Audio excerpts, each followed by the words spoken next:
Classy Communications presents The Guy Dawson Show at the World Center of Broadcast Media, WCOBM.com. And I have been talking to all of you about an event that we're going to be hosting out here at the Gene Woods Racing Experience on August the 25th. It is called the second annual Guy Dawson Show Gala.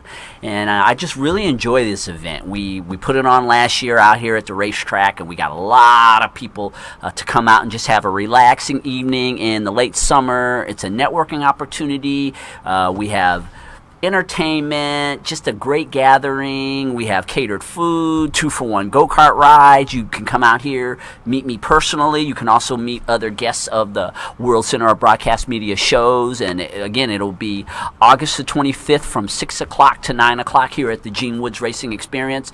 If you're here in town, you can drop in, or if you're going to be on vacation and you just out here in Vegas and you want to come and be a part of what the World Center of Broadcast Media is all about, please come and visit us on August the 25th from 6 o'clock to 9 o'clock. You can be a part of the Guy Dawson Show Gala here at the Gene Woods Racing Experience.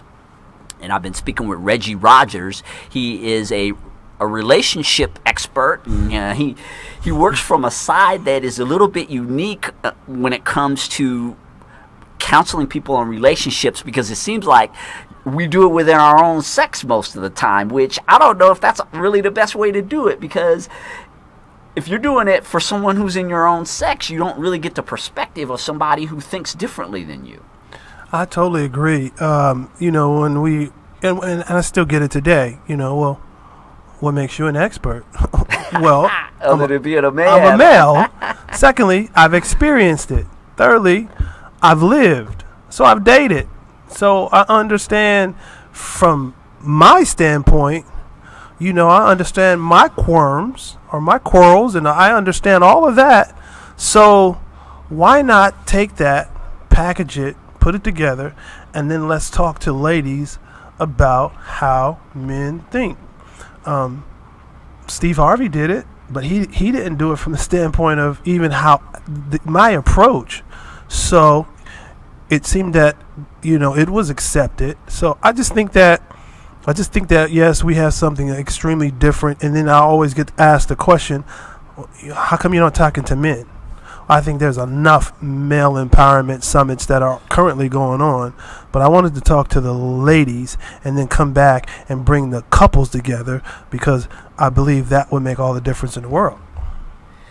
And you have turned this into a business. You've got a book there that is what? What is it? It's a part of your platform. What does the workbook do for women? Well, the book is called Love at First Spirit, and the book is about teaching, talking about the dynamics and the nuances of one dating, but getting a woman to an understanding of who am I, where am I going, and what is it going to take me to get there.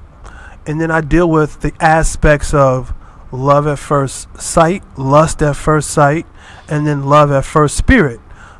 Because for some reason, lust at first sight and love at first sight are often interchanged. And they become interchangeable because that's what some people think. And so I wanted to break that down. So with the book, I did a 21-day challenge for ladies that the challenge deals with one. It's a prep challenge. I prep them to get ready to do this 21-day challenge. 21 days, they say it takes is the length of time that it takes to break a habit. So we do the prep challenge, get them ready, and then within there's a pep challenge. The prep challenge is I'm prepping you for it. The pep challenge is I'm talking you through it as you're on it, the journey, and then the last phase of the 21-day challenge is the step challenge. So it's the prep, pep, and then step. The step is the final stage where the women are now walking it out. They're stepping it out. They are becoming that one, so that they are now ready to receive that one. So that's a 21-day challenge that I've created for ladies. It's a great curriculum, and you'll deal with all those different aspects of love at first sight, lust at first sight, and getting to the place where you understand love at first spirit. They can pick up the book if you don't mind. I can tell them where they can get the book. Absolutely. They can get the book and the and the workbook at www.oneman, W-O-N-M-A-N, one-man-woman, W-O-M-A-N. So that's www.onemanwoman.com, and just click on the link that says books. And if you go there, because you saw it on the Guy Dawson show, I'm actually running a special, the combo with the book and the workbook today. There's a special price for you that order today. I have a combo price if you go to the site, because you're watching the Guy Dawson show. What are some of the exercises? I know it's a workbook. What types of things do women do during this 21-day challenge to empower themselves? Well, one of the things is they talk to themselves. I have them talking to themselves. I have them making affirmations about who they are. I have them making affirmations to themselves for 21 minutes at one point. Just take the next 21 minutes and say, I am beautiful, I am special, I am wonderful, I am great. Just talk to yourself, because when you, here's what I believe, Guy. I believe that if I can have a relationship with myself, I certainly can have a relationship with somebody else. But I've got to get to a point where I understand how to have a healthy and a good relationship with me in order to have a healthy and a good relationship with someone else. So I have them talking to themselves, and then I have them going out doing things that they ordinarily wouldn't do in the public, as they're being empowered. They want to get outside of their comfort zone. So I have them, there are challenges that I will have them doing through this 21-day challenge. And I don't want to give too much because I want them to get the book, but I have them doing challenges in public that they'll go out. And that's a confident booster. It empowers them to say, okay, well, I can do this. Right? So we have them doing that, and a lot of times I want them to get out of their comfort zone, because it's not really about comfortability, but it is about accountability. And most people would rather have comfortability as opposed to accountability, but I want to get them accountable and not so much comfortable, and get them out of their routine, because the root word for routine is rut. They get into a rut, but how about we break that routine so they can get out of that rut and feel empowered? Yeah, right. It's no pain, no gain. Like when you're exercising, and that in order to build up your muscles or to get more endurance as a runner, there's a certain amount of pain that you have to go through to make that transition. And I think it's the same way with relationships, is that you have to be willing to endure a certain amount of uncomfortableness. Like what you said, it has to be uncomfortable for you to be able to really break through to become that type of person who ultimately can build a loving relationship. Yes. You got to get through the subterfuge of when you're exercising, your muscles you get to a point where they just get comfortable where they are. But now that you have to begin to get them to a level where they become disciplined. And really that's what, we want to get us to a point where we're disciplined in who we are, in our character, in our action, in what we do. And then it begins to resonate works from the inside out. And so, I think all that goes hand in hand. So we really just want to get to the subterfuge of peel back those layers of who they are.